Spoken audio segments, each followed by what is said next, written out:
Hi everyone, welcome to my cooking video. আমি কাটা মশলায় মুরগির মাংস রান্না করছি। তো এখানে যতটুকু পরিমাণে মুরগি নিয়েছি ঠিক তার অর্ধেক পরিমাণ পেঁয়াজ গোল গোল করে কেটে নিয়েছি।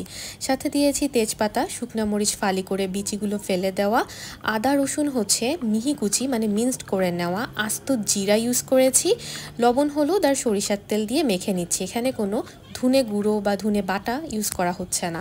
তারপরে মিডিয়াম হিটে চুলায় কিছুক্ষণ এটাকে কষাতে হবে।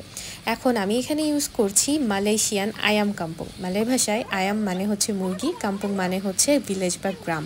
তার মানে এটা আমরা বাংলাদেশে যেই দেশি মুরগিটা পেয়ে থাকি সেটাই আর কি এখানের আয়াম কাম্পুং।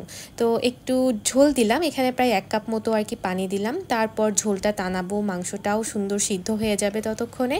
আচ্ছা, কালারটা তো দেখছেন অসাধারণ আসছে কালারটা। এটা আম্মু প্রায় করে থাকে বাসাতে, আমাদের সবার অনেক পছন্দের একটা তরকারি, ট্রাই করে দেখতে পারেন।